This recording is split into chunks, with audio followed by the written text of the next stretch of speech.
Hello, everyone. We're live here with the week two of the Total NASL Roundtable. We're going to preview and review the weekend's matches. We are here with our Total NASL crew. We have Mike, Paul, and Theo. How are you guys today? Doing great. Doing great. Thanks for having me. So let's start with the first matchup that we're going to talk about. We're going to review that match. It's Indy 11 against the Silverbacks, and the Silverbacks came home with the 3 points, 1-0 victory. So, Paul, can you talk about how that victory felt? It was a good victory. It was an ugly win. It was definitely not the attacking soccer that we played against Edmonton, where we put three in the net.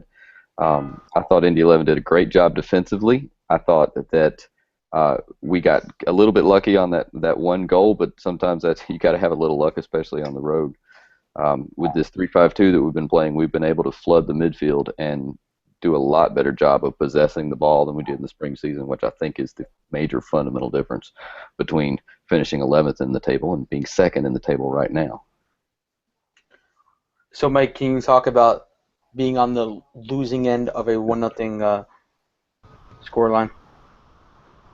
Uh, yeah, the 3-5-2 formation that the Silverbacks have implemented, I don't know what they're doing, but it's effective and it's working. They flooded that midfield, and with those five midfielders just jamming up the middle of the field so much, it forced Indy 11 to make bad touches, to make passes they didn't want to make, and to turn the ball over too easily. And then that first half, Indy 11 just had to settle for that long direct ball over the top to find Brian Brown or Dane Richards up top. The second half, I thought the Indy 11 started getting back into rhythm when Wojciech Vucic and Charlie Rugg and Don Smart came into the game. Um, and I think the theme this week against Edmonton and Ottawa is going to be getting shots on frame and having good decisions in the final third, because Indy 11 had 14 shots against the Silverbacks, yet 13 of those were off target. So credit to the Silverbacks. It wasn't pretty, like Paul said, but it was effective. 3 points is 3 points. Yep. So, Mike, can you talk about the recent signing that it was Marvin Celebes? Yeah. Marvin Ceballos. I'm not really sure how to pronounce his last name, but media reports coming out of Guatemala. Also, SB Nations, the Bent Musket, who covers the New England Revolution, also reported that he was coming to Indy 11. He was on trial with the New England Revolution in early July. In fact, he signed with the Revolution, and he even appeared on the Major League Soccer's player union salary list, and he was expecting to make like $50,000. I don't know what happened or terms broke down or what, but he ended up not joining the Revolution and has been training with Indy 11 for 1 or 2 weeks now, and has finally signed with them. It's I think it's a long time coming. I think he's been here longer than what people expect, but they had to dot the I's and cross the T's and get everything approved by FIFA and U.S. Soccer Federation and everybody to make sure he had a visa and work permit. And so now he will be available against Ottawa. So it'll be good to see that he finally gets to, or at least when Indy 11 plays Ottawa, they'll at least have one more attacking option against the best team in the league. What should Indy 11 supporters expect out of Marvin? He's quick, he's fast, he's not very big. He can play up top as a striker. He can play as an outside mid, which is something they might need as an outside mid. Dragan Stoikov and Victor Banana have been starting.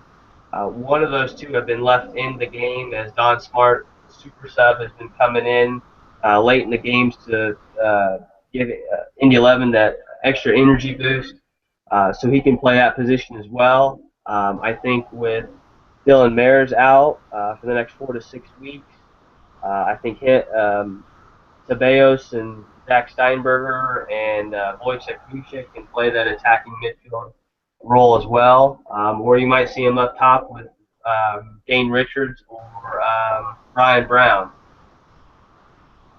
So let's just discuss the Jacksonville Minnesota match, which was played on Friday night, a 3-3 draw, but Jacksonville were up and Minnesota came back just to get the 1 point on the road. But the biggest play that came out of that match was Miguel Gallardo's save that made the SportsCenter's #1 on the top 10 plays. Another matchup was Carolina Redhawks facing the Tampa Bay Rowdies, which finished in a 1-1 draw, a tough matchup. And Dio, we talked about last week about the Canadian Derby, FC Edmonton, Ottawa Fury, and Ottawa again came up victorious. So can you talk about that matchup? Yeah, so the Fury traveled up to Fort McMurray, Alberta, in the middle of the oil sands, to go and snatch a victory from Edmonton in the 94th minute. It was a game that was completely dominated by Ottawa, save for one really good shot by Edmonton's new Nicaraguan signing, Cuevo, I think his name is.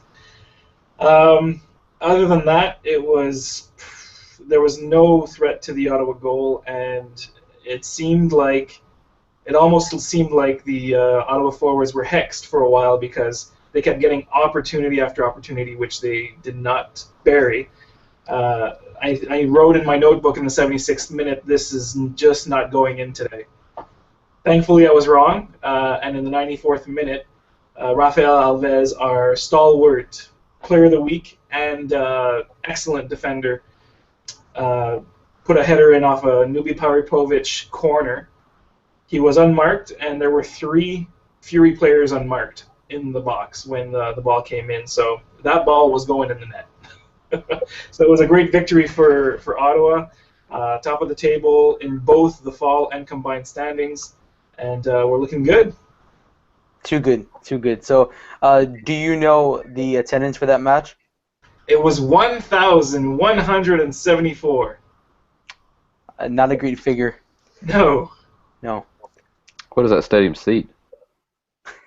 5,000. Yeah. For some reason, it can go up to 15. But there's 70,000 people in that town. I said it last week. It's sort of like it's this weird town where there's just people who work there, who live there. People come from all over Canada to go to Fort McMurray to work there because there's nothing else to do. And I think the idea was that because there's nothing to do, build a little stadium and have Edmonton games a couple of times a year. There's gonna be CFL games there, and I guess the idea was that people would show up because there's nothing else to do, but it didn't work. Yeah, I was wondering why they were playing. I knew that they had to play one of those during the Women's World Cup, but that's obviously over. So are they committed to more? Are they going to do this again before the season's over? No, they were committed to 2 games. They played against San Antonio in front of 1,000 fans as well. Yeah. So it doesn't look like it's going to happen again. I don't see why it would. And in fact, like the training facility for the Women's World Cup was the FC Edmonton's stadium. The major stadium in Edmonton was for games. It wasn't the FC Edmonton stadium. Right. Yeah. Okay, so now let's get into previewing the upcoming matches. We have 3 matches on Wednesday night. First up, we're going to talk to Paul about Atlanta and Fort Lauderdale. So Atlanta is going into the Strikers matchup. The Cosmos beat the Strikers, as we know, by a 2-0 scoreline. Yeah, so Atlanta hosting Fort Lauderdale for the second time. We've played them in about 10 or 11 days. Played them twice already this season. We got a scoreless draw at Lockhart and a 2-2 draw at Lockhart. So this will be the Strikers' first visit to Atlanta. Expecting the same 3-5-2 that we've been seeing. We've seen a couple of substitutions. There have been a few guys that have been able to come out off the bench and work their way into getting some playing time. But I know that the top tandem of Jaime Chavez and Pedro Mendez, that's been our bread and butter right there. They've been getting much better service. Pedro is obviously one of the signings from the fall season. So they've been getting much better service, being able to get some goals. Had we played a little bit better defense in the last 10 minutes, at Lockhart, I think we could have gotten out of there with 3 points. So we failed to park the bus adequately. So I expect that it's going to be that same kind of matchup. I expect that we're going to go for it again, and still play that same 3-5-2, and especially in front of the home crowd. It'll be really interesting to see what kind of crowd we get on a Wednesday night. We've generally gotten pretty good crowds this year. We've had several that were right around capacity, but occasionally, the last home match, our motto is only about 3,500 for a 5,000 seat stadium. But that was on a Saturday night, so on a Wednesday night, I'm not really sure what to expect. So it'll be interesting to see what turns out there. Are you expecting a sold-out crowd or empty, or what's your? With a name team like Strikers coming to town, even on a Wednesday night, I expect that we're going to get probably 3,000 to 3,500. I think would be reasonable. The stadium is in a terrible place, and 7:30 is a terrible time because it's right at the intersection of the perimeter, Interstate 285 and Interstate 85 at a place we call Spaghetti Junction, which starts backing up at about 4 o'clock, and it's well after 7 o'clock before it's clear and running again. So, and that's an every weekday thing. So, getting to the stadium, it's going to scare some people away. Some people are going to say, well, I don't want to fight that kind of traffic to go to the game. I'll watch it on TV. So I expect that it's not going to be a sellout, but I'm hoping 3,000 to 3,500. I think that'd be a pretty good crowd for a Wednesday night matchup. The next matchup on Wednesday night is my Cosmos facing Minnesota United. The first match that they played, the first meeting between these two clubs during the spring season, Cosmos got a late goal, a great goal from the head of Rahul, and Minnesota United fans were surely upset about that one. But the Cosmos struggled that whole match just to get that one goal. So we may see a match like that, a tough match, two great sides in the league going head-to-head on a Wednesday night. So, Mike, let's talk about FC Edmonton, Indy 11. I think this game's going to be a lot different from the last time they played. The last time they played was at Carroll Stadium in Indianapolis. It was Tim Regan's first game in charge at home.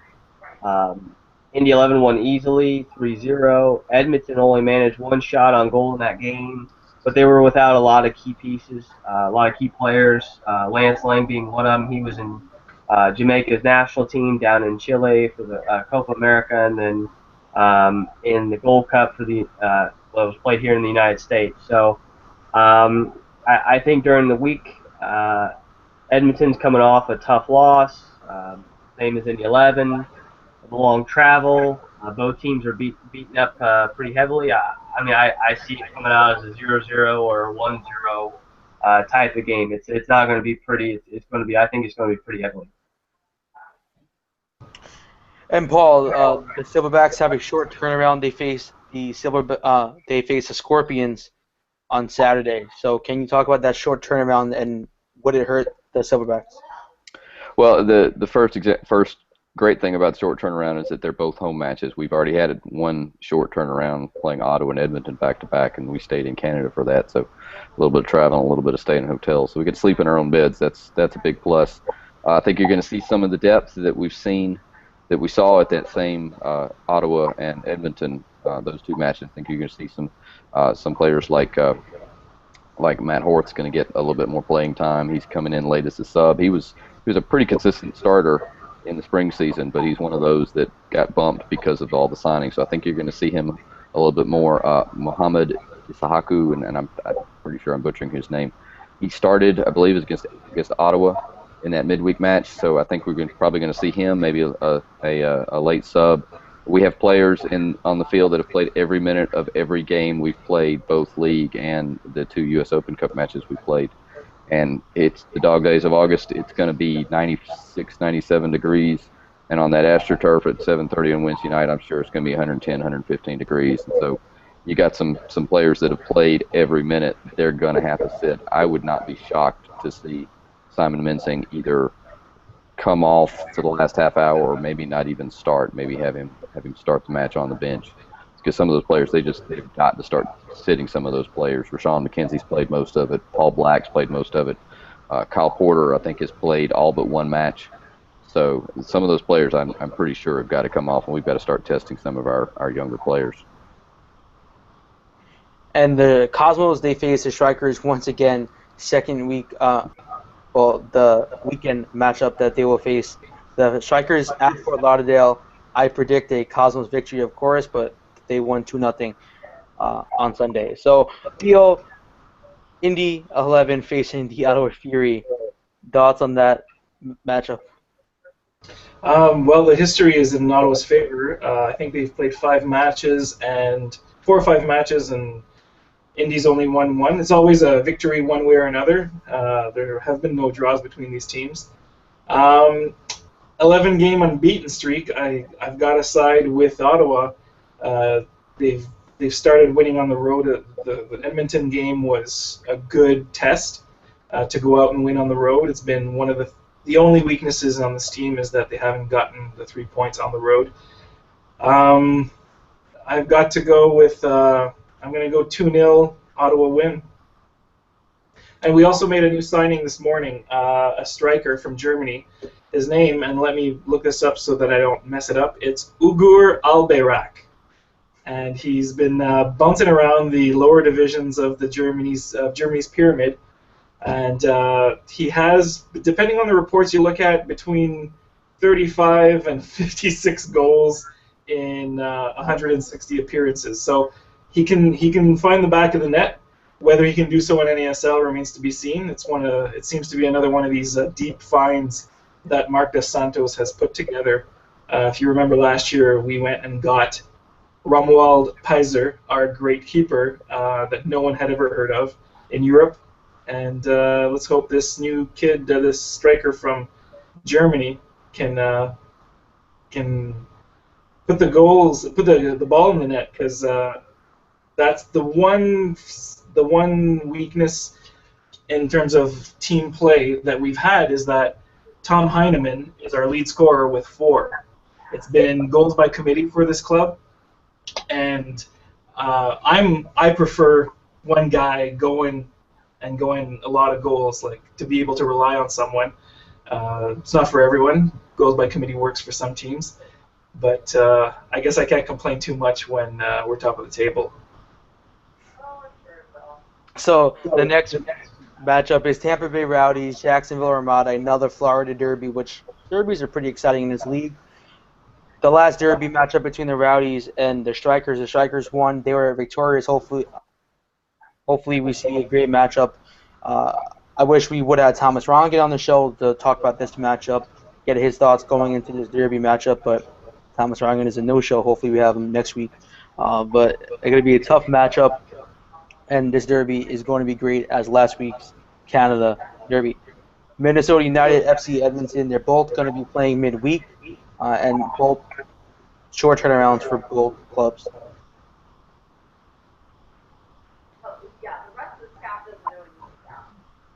So, do you have a match prediction for the matchup this Wednesday, Mike? This Wednesday, for Edmonton, Indy 11, I'm going to go 0-0. That's my prediction. Going with a nice draw. Yep.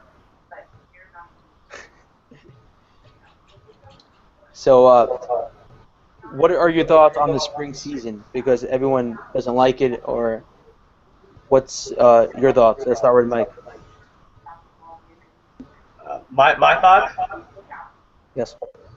I kind of like it in a way. I think from a coaching perspective, you have to keep an eye on the fall standings, the spring standings, and the combined standings all at once, and how you juggle that stress of, okay, the team's not playing well in the spring, so do I go all out in the spring, or do I fold what's going on in the spring and hope for the best in the fall? Or do I just try and get up as high in the standings as much as possible? I think so from a coaching perspective. I like it. It adds a lot of stress to the team and getting the results, and you go which season you put all your eggs in the basket. I don't necessarily like how short the spring season is. I would like to see it start maybe in March, maybe add up to 15 games instead of 10.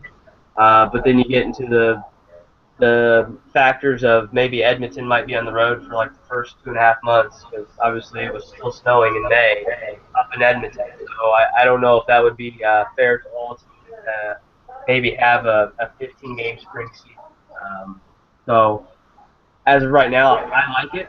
I think for fans coming into the NASL and trying to figure out what it is, it can be confusing, but I like it. And I know for one, it's probably here to stay. Everyone is used to this single table model, but I just don't see it happening in the NASL. So let's shoot to the Silverbacks with Paul. Paul, don't you wish that the Silverbacks signed the Mendez brothers earlier on in the spring season? Oh yes, all of those signings have been tremendous. It made a huge impact on the squad. We were playing some decent players, but some decent players that now aren't even getting dressed.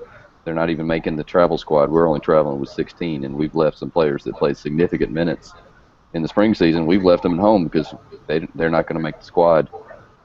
So yeah, those signings in the I say for the fall season, those signings in June for the fall season made a huge impact, and that and the tweaking going to the 3-5-2 and having the personnel to do that made a huge difference. Really, really enthusiastic about what's going on now, and got to admit, by the end of the spring season, we were all thinking, "Yep, here we go, another season bottom of the table." Are you surprised that they're second place in the fall season so far with 6 matches under their belt? Having watched them play, no, I'm not surprised. But if you'd come to me on July 3rd, the day before the fall season started, if you'd come to me on July 3rd and said, "Hey, they're after 6 games, they'd be in second place," I said, "You're smoking something," because no. All these new players, everybody talks about having to gel as a team, and hey, okay, we got blown out of the water by the Rowdies in that first match, but since then we've been tough, and I wouldn't want to play us right now. I think we'd be one of the tougher opponents in the league.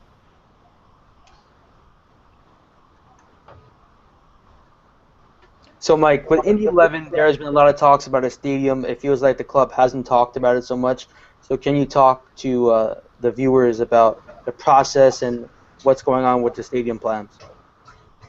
Yeah, so in Indiana we have a legislative body that has a short season and a long season. And so when the short season closed, a deal wasn't done, but they were wanting to do something along the lines of $80 million new stadium. They want it downtown. They want the state to pay or the city to pay up front for it, and then with the taxes generated within the stadium from games and concerts, they would pay that loan back. They did something similar to that to Lucas Oil Stadium, only just a much bigger price tag. They got it passed the first step. They got it passed the House. It went on to the Senate. A lot of momentum went into that, and they looked like it was going to be passed. And then some of the Senate leaders said it's not a high priority, so it kind of was, I guess, killed or dead. The bill was. Um, IU, Indiana University, who owns Carroll Stadium and who runs it, said the long-term goal for that is just to dismantle and take down the stands, the main stands, and just have a soccer field and soccer and track. And so that's the future plans for that. Then there was kind of a proposal, since that bill was dead, that maybe the state could work out a deal where $20 million could be given to Indy 11 and then eventually paid back to upgrade Carroll Stadium. And then Indiana University came out and said 20 million wouldn't even be sufficient, and they're looking at the ballpark to 50 to 60 million. I think the state legislature would have gone along with 20 million, but when the IU came out and said 50 to 60 million, I think that killed any momentum that a stadium bill would be passed this year. I think it's going to be a long-term process, but I think it's one that will eventually get passed, and one that we'll see here in, I would say, anywhere between the next 3 to 5 years that Indy 11 will actually finally break ground and build a new stadium. Peter Wilton ownership of the Indy 11, they sound optimistic about the proposals and the process of getting a stadium done.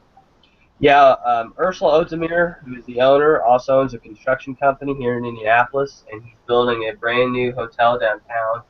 And one of the proposals was he would also use the tax that was generated from that hotel to help pay for the stadium as well. I don't know if all the politicians in Indianapolis or around Indiana like that idea, but that was also another proposal as well. So you said you see it in the long term rather than the short term? Yeah, I see it as something here in the next 3 to 5 years that Indy 11 will finally be able to break ground on. The second thing is too is they want it downtown, so finding land downtown Indianapolis is expensive, and it's hard to find anymore. Is that a city thing? Is that finding land downtown can sometimes be just expensive, or sometimes the city is not crazy about giving it away or selling it to the sports properties? Do you know which one it is in this case? I think it's a little bit of both. Land downtown is pretty expensive. There was a massive General Motors plant downtown Indianapolis that they were kind of looking at and gearing towards, and then the city kind of said we're going to take that over. So as of right now, they Indy 11 says they know where the land is and where they want to build, but I personally don't know at this time where that exact location is. Cool.